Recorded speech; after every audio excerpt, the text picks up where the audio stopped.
Yo, yo, yo, what's up, everybody? Thank you for tuning in to yet again another fantastic indie creator interview. It's your Cape Crusader Cody, and we're keeping it geekly with our returning guest, Hanna Strauss. We're here to break down Joe Plant Adaptations Issue 3 and everything in between. Hot off the press from WonderCon. Hanna, welcome back. How are you doing today? Oh, thanks for asking. I'm doing great. Still recovering from WonderCon, but I had a wonderful time. It was a lot of fun. Met some really cool people, some other indie creators, and some cosplayers. My favorite one was the Big Lebowski. I had a really good conversation with him. But, it was nice to be out again amongst other people after being locked up for so long and interacting and socializing and seeing that the spirit is really strong when it comes to comics and such, and that the fan base is still very active out there. We went to our first con. I took me and the kids. We headed to Fantastic Con in Toledo, Ohio, March 11th, and that atmosphere is just so unreal. There's just so much going on here. You walk in, it's like a little kid in a candy shop. It's like, where do I go first? Yeah. I mean, what's your first stop in a con? Like, where do you like to head first? Oh, well, I was the only person at my table, so I was kind of limited in the amount of time I could spend going around. If I had a partner, then we could have taken turns, like, checking out the other halls.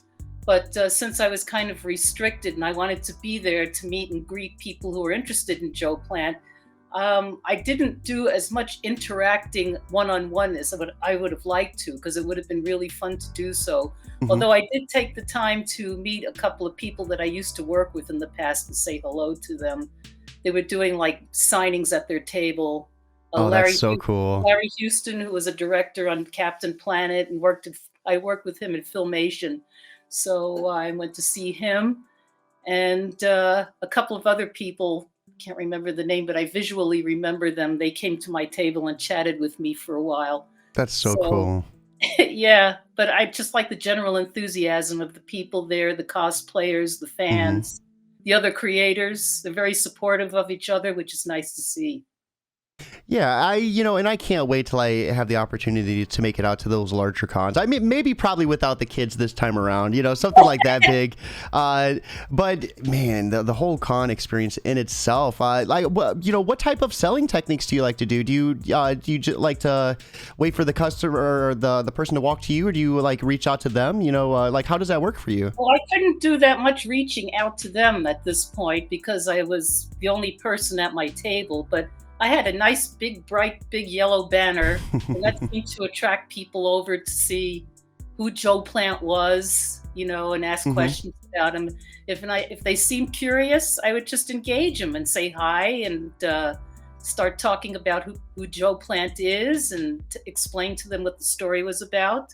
So you have to engage people if they show any interest.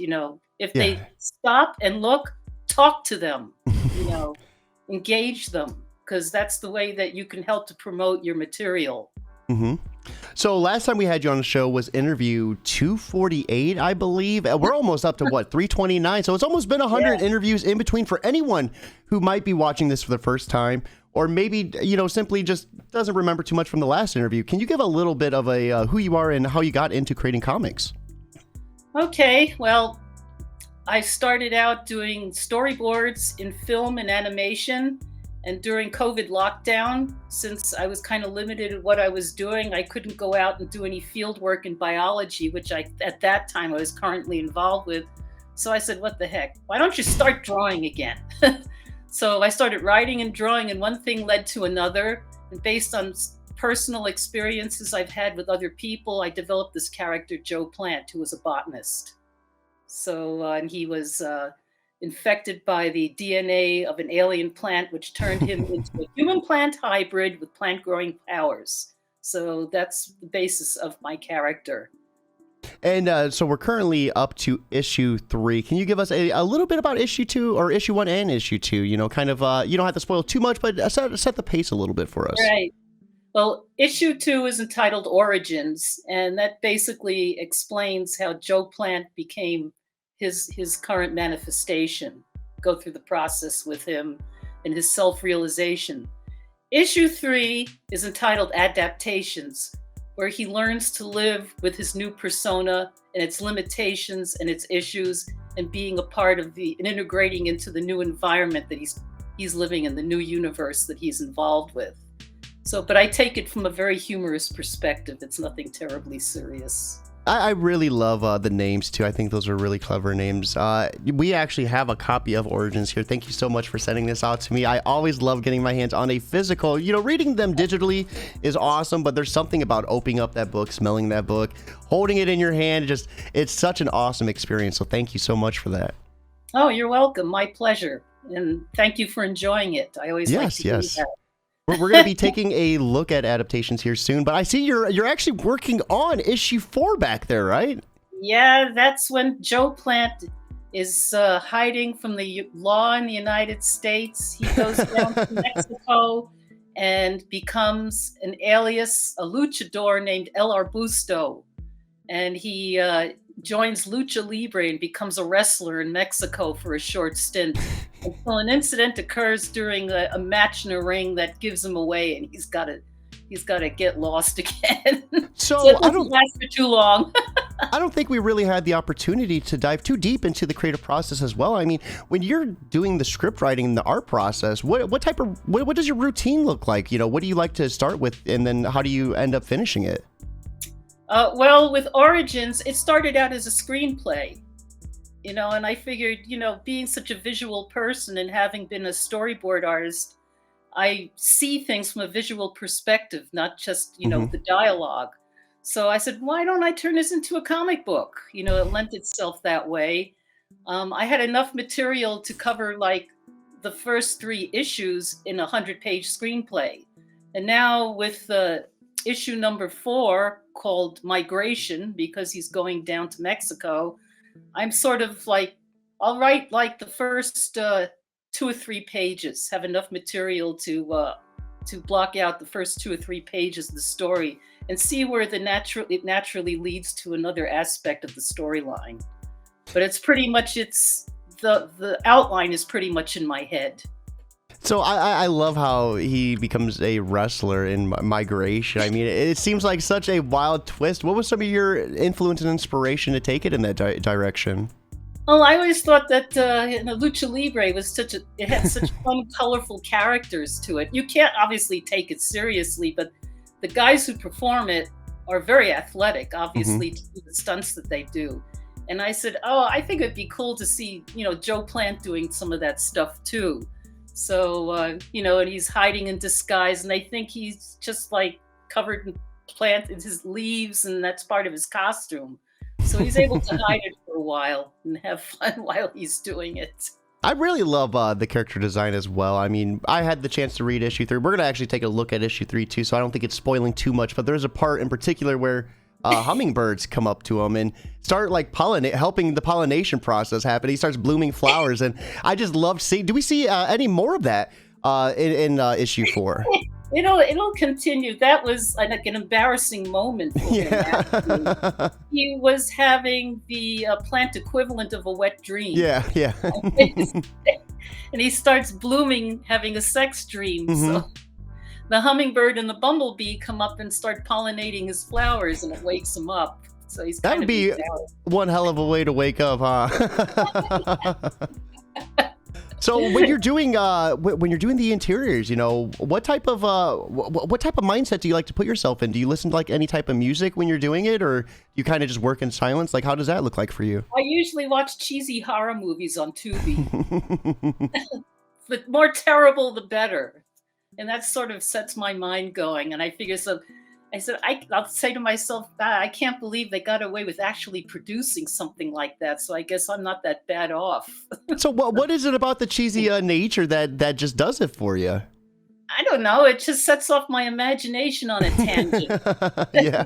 Say, and then it even has an effect of me when I, like, before I go to sleep or I wake up. Those are like 2 of the most creative times in your mind. And then I'll get some kind of visions of, oh, that's really funny. I got to write that down. So I tap from that as well. You know, I never really thought about that, though, how the morning and the nighttime are 2. That's usually when I'm putting the most work in. It's like right in the morning, right in the nighttime, and then daytime, I'm usually either taking a nap or lounging around. I never really considered that. That's actually a scientific fact. The mind is the most creative during twilight sleep And when you're waking up and when you're falling asleep right before dreaming. And it's so hard to believe too, because when I'm waking up, the last thing I want to do is think. I just want to wake up. So I think right now, let's go ahead and pull up Adaptations and go through it together and check out all these beautiful, gorgeous interiors. This is going to be over on Global Comics, guys, so you can check this out with us, and it's 100% free. So as of right now, there is no way to buy a physical of this issue, right? No, that hasn't been printed yet, but I probably should be establishing it as a paid PDF on Global Comics, and I will do that shortly. And for everyone that is watching, right here is the link to check this out with us. Be sure to follow Hanna on here. I think that's how it works. You can follow people on here and stay updated with their notifications, right? Right. Yep. So, and then as soon as those PDFs go, you'll have the opportunity to buy them. So let's go ahead and check out some of these interiors. And right off the rip, I love how gorgeous everything is. What's happening right here with Joe? He's reminiscing, missing the individuals that were closest to him, his dog Charlie and his girlfriend Teresa. Mm-hmm. So he can't be with them right now because he's on his mission to help save the earth and restore habitat. So he's doing a lot of traveling, and unfortunately they cannot be with him. So Teresa's taking care of Charlie while he's away. And actually that pops up again in issue 4, a critical moment, but I'm not going to divulge anything more about that. We have our good friend Ichthus joining us over on YouTube, stopping to say what is up.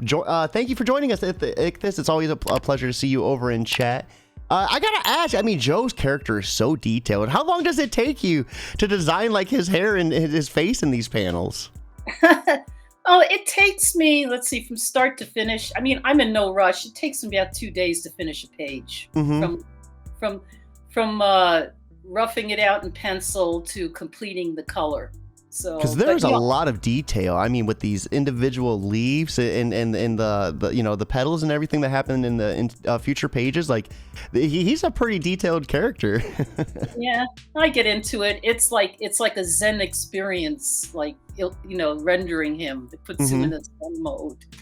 So I try to think I'm bringing him to life, and that's what I want the impression to be, that this character could actually exist. So. And then right here we have Joe experiencing the plant version of a wet dream. And I love that too, because that's exactly what pollination is, right? Like that's the plant just doing its thing. Yeah. Yeah, it's plant sex. And when we get allergies from that, that's us breathing in plant, like it's kind of wrong to think about. One person called it plant jizz. Yeah. And I just thought it was so humorous to have this bee and this hummingbird helping the pollination. Like what was your mindset coming up with this? This is hilarious. I don't know. I have a dirty mind. Get my mind out of the gutter. And we have Joe kind of, he's a little bit embarrassed there and just kind of walking it off, but then we see these flowers blooming on his shoulders. I just thought that was awesome. Yep, because he's part plant now. Yeah. I just thought with that splash page that you're showing right now that I would give a little bit of an explanation of how he gets around the world, since he's so against the usage of fossil fuels. And now that he can talk to animals, which was one of the gifts bestowed upon him during his changing, he asked for their help to let him navigate. Mm-hmm. So I go into a little bit of an explanation there. I think it's funny too. You have a dolphin leading the way. Dolphins are like some of the horniest things in the ocean. Yeah, they can be pretty naughty. That's for sure. Mm-hmm. And we're seeing some more interaction here. Of course, deer's coming up to take a little chunk out of him as well. Well, that's the thing. Yeah, he's not completely human anymore. He's part plant. So he has to deal with the fact that herbivores are his enemy now, because they want to eat off him all the time. Just think about it from a plant's perspective. Mm-hmm. It's all about context. And I love right here the deer looks hypnotized almost, like its pupil. Uh-huh. Yeah, it's probably getting some kind of an aroma off Joe's leaves that's enticing. So, does Joe, does he feel the pain? Is it something like where he does. Yeah? plants feel their own version of pain, and then they Oh my God! And set then he, off chemicals and stuff to discourage herbivores from feeding on them. and then we have the whole crew right here, hungry and ready to tear Oh apart yeah, Joe. yeah, That's interesting you say that, because I read something online, like when you mow the grass, what you smell is like the grass like releasing that the smell, the pheromone, like right. releasing that it's in pain. So you're smelling your lawn's tears essentially. Yeah, that's a true phenomenon with plants. In fact, there's a type of tree in Africa that if it gets overbrowsed by antelope and giraffes, it secretes more powerful poisonous chemicals, and Oh, it that's will actually, cool. if its population of trees is overbrowsed, it could actually kill the animals, and That's it tells wild. the other trees around it that this is happening. So we see So here, Joe, he's getting chased. To stop, he is able to summon plants on a whim as well, correct?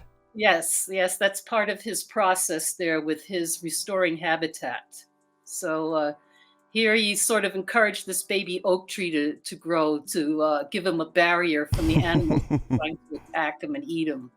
So these sweet innocent deer and bunnies and squirrels, don't trust them if you're a plant. So I love the designs for them. They're just adorable, right? Like if they weren't trying to eat Joe, I would be trying to pet him. well, that's the whole point. That's from my animation background, that whole Disney thing. They're Hmm. so sweet and cute and cuddly, but not if you're a plant. So that's the whole dichotomy there. So are we seeing the hummingbird and the bee act as almost like a sidekick in this issue? Yeah, they sort of serve the same purpose as Jiminy Cricket did to Hmm. Pinocchio, almost like being the conscience, and warning him and helping him along on his journey of self-discovery. And right here we see the grass or the ground breaking apart, and a chunk just falls off the cliff. And Joe is not looking too hot right now. Oh, no, he's not. Uh-oh. Poor Joe, he never gets a break. So, And literally. and of course he lands on the hedges and gets a little haircut. Well, an unwanted one, to say the least, from an old lady with hedge trimmers. Yes. She's not aware at first that he's a separate entity for her Hmm. from her hedges. So, And I love how she stays strapped. Old Granny has the shot here right outside, waiting just in case anyone gets on her yeah, she's property. by herself, she needs protection. And then I love this attitude right here. I want some rock salt in your ass, like something about grannies that are just like scrappy. It's I love it. Well, I heard this thing about old farmers like using rock salt to like shoot at trespassers on their property. Hmm. So I watched a couple of YouTube videos about it and testing it and stuff, and so I decided to employ that little bit of Americana into in this storyline. So we see that Joe makes this mysterious plant pop up. What's this plant going to do to her garden? Oh, that's an aroid. That's a very common house plant. The monstera plants that people buy to decorate their Hmm. homes with. Yeah, that So what does that do to a garden? Is that just for like decorative purposes? it's an alien ornamental that people like to put in their gardens. So Ah, it gives these huge leaves if it's really prospering. Yeah. hold on So one second. Let me reload this page real quick. There we go.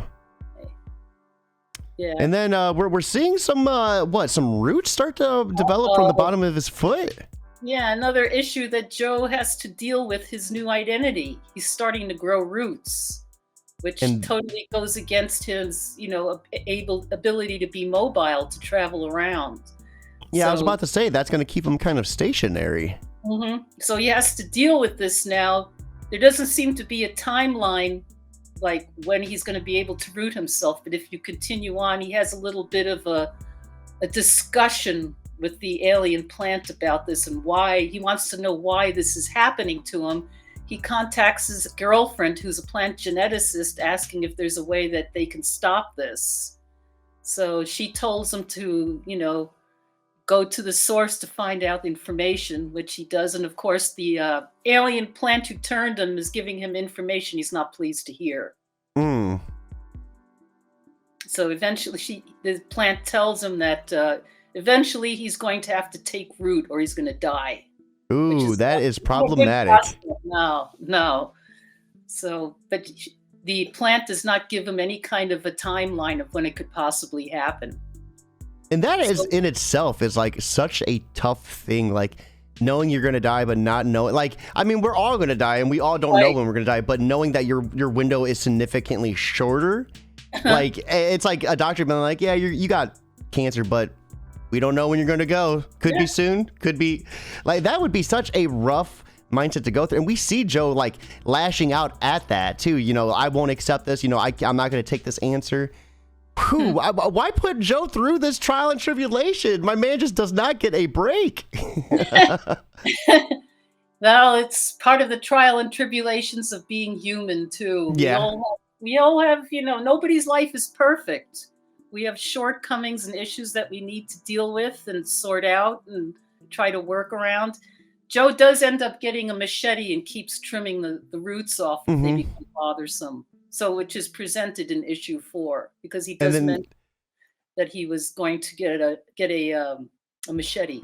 we end on a rather pissy note, it looks like. Yeah, the fox says, "Well, what the heck is that?" So You he mark just my lets it territory here. go. Oh my And goodness. this is nothing new to Joe because Charlie has already done it to him. So Mhm. So once yeah. again, guys, right here, we're going to go right here. Be sure to go to this link and follow. Be sure to like, add to the list, and most importantly, read. And then you'll be able to get notified when Hannah comes out with a physical copy of this book as well. Awesome. I appreciate you going through this with me, breaking down and giving us a little bit of what to expect for issue 4. So, I mean, we see some of the work happening now. How many pages are you into it, would you say? I just did page 1, but I don't expect it to be any longer than 20 pages. So you're doing issue so you're looking at roughly, I mean, are you working on it every day 40 days from now, or maybe a month or two? Like what type of time window are we looking at? Let's see, I just started inking page 1 in. I would say migration is going to be about 20 pages also. Okay. So it will take me, I don't work very fast, and it's all by hand. So maybe 2 months to finish it. Okay. Just like I did with the adaptations around the same time. But when it's all complete, I'll post it up there on a Global Comics for sure. And then this, I mean, is this all you're working on for 2023, or is there any other projects that you're, maybe getting ready to work on or might be working on? Not at the current time. No, just concentrating on this. So this is my baby at the moment. I gotcha. So what other cons are you expected to attend this year? Where can fans and people interested in Joe Plant find you at? I'm not going to be attending at the moment any more cons. I got to build up my savings a little bit more. they get expensive. They can be pretty expensive between the travel, the table rental, and the hotel. So maybe in the fall, there might be another one I'd like to attend. Ideally, I'd like to get a table at the San Diego Con, but the way things are right now, that probably won't happen until 2024, I would imagine.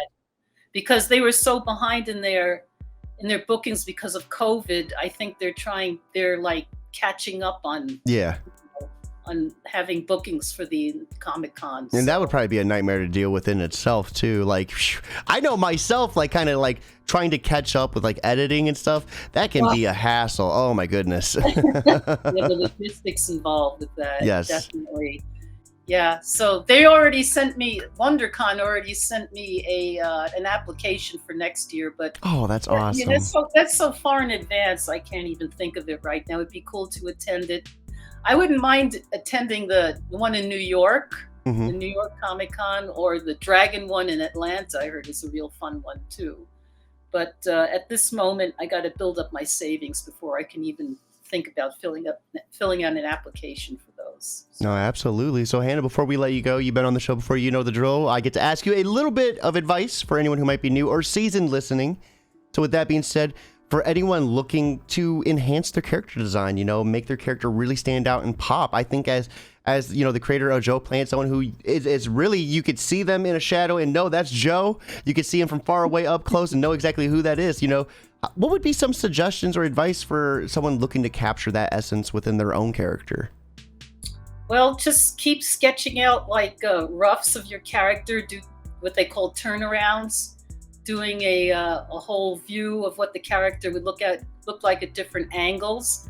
The character design, borrow from things that you're familiar with in reality, and put those qualities in your character, things that you're interested, people that Hmm. things like that. Something maybe your pet has a certain quality, put it in your character design, or your mother or your sister or your wife or your husband. Those are all resources to fall back on in order to create interesting characters. I like that a ton. The only problem I see is my cat loves to sleep all day, so and maybe Well, and maybe eat a lot of it's a food. sleepy cat character. He's always, he's always sleeping. He's a narcoleptic cat. So I think we're onto something here. Hannah, thank you so much for swinging by, breaking down Joe Plant and everything in between. We're gonna have to get you back on for migration later on, a few months from now, and break that down as well. cool. Thank you for having me. I appreciate it. Yeah, absolutely. Everyone watching, right here is the link to the Global Comics page for Adaptations to read it yourself. Be sure to check that out, like it, add it to any list you have, and most importantly, give Hannah a follow on that platform. With that being said, it is time for us to wrap up. I hope you all have a lovely Wednesday, but most importantly, guys, keep it geekly.